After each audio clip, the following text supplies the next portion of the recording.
Epic comeback Oilers overcome early deficit to defeat Stars 5-2 in Game 4.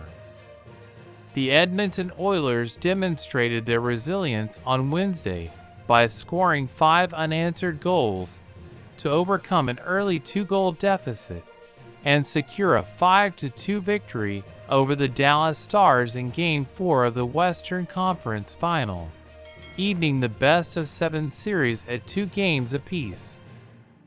I think every win gives you a little bit more belief, but I said a couple of days ago that I think every team at this point of the year that's still playing has a lot of belief in what they do.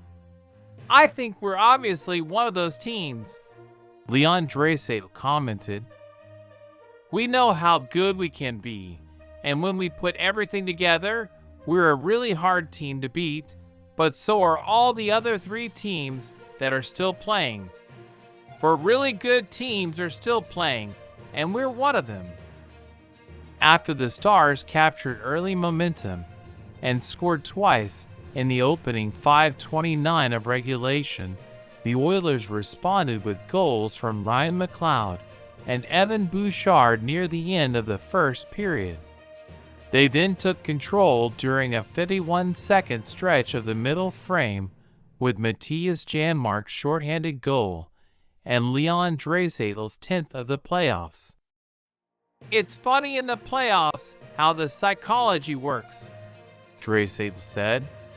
It was a really flat start from us, but right after they scored that second one, we said we were in that position 2 days ago, and let's flip the script on them.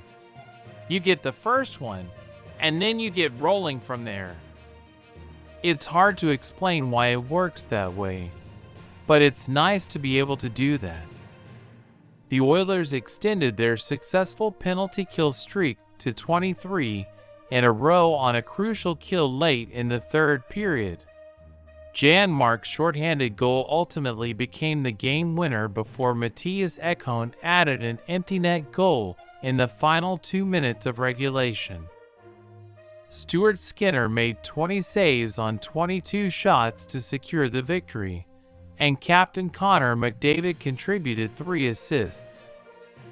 The Oilers received secondary contributions from various players on Wednesday night, including Ryan McLeod and Corey Perry, who both chipped in with points after being reinserted into the lineup for Edmonton's Game 4 victory.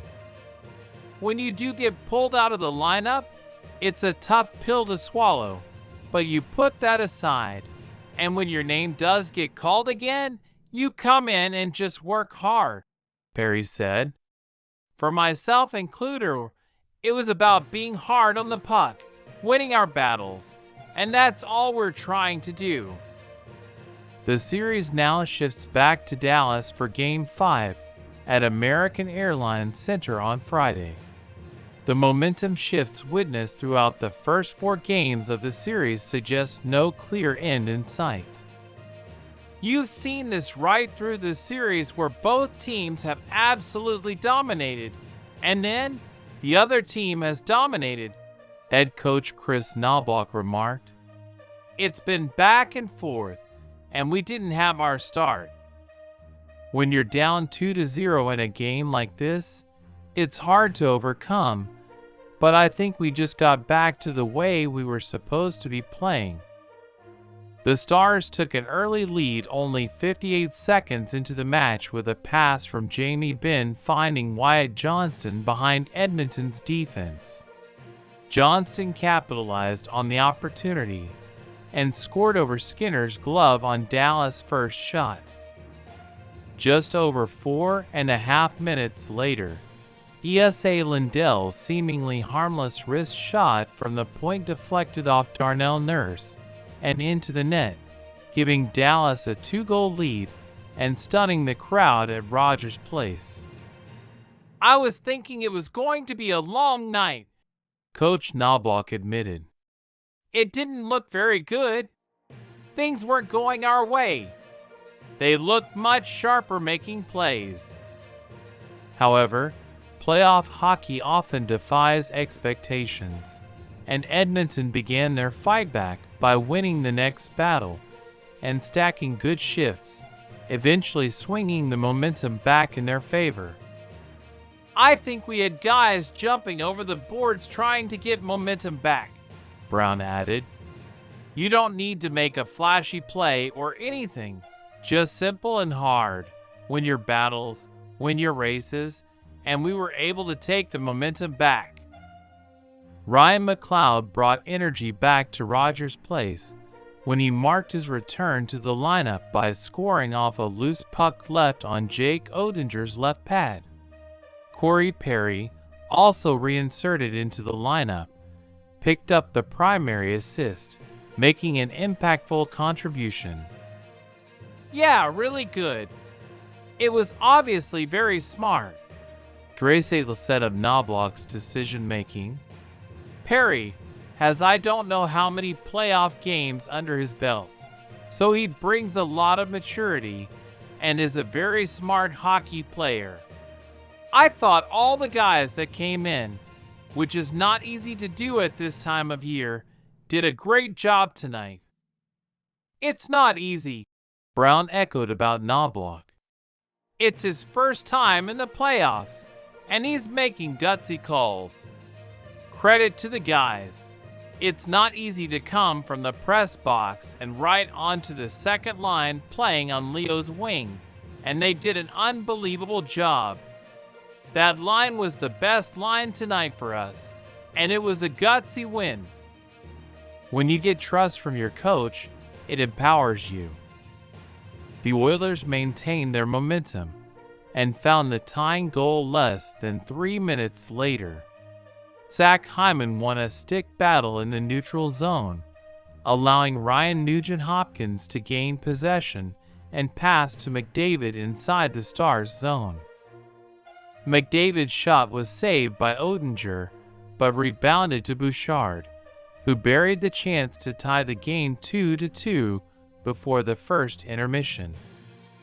Bouchard's goal marked his 23rd point of the playoffs, placing him second for points from an Oilers defenseman in a single playoff run. His 17 assists also tie him for second in franchise history for most assists in a single postseason. The series has been characterized by the team with the most momentum often emerging victorious. In the middle frame, the Oilers capitalized on their first special teams tally of the series. After a successful penalty kill, Darnell Nurse blocked a shot and passed to Connor Brown, creating a shorthanded 3-on-1.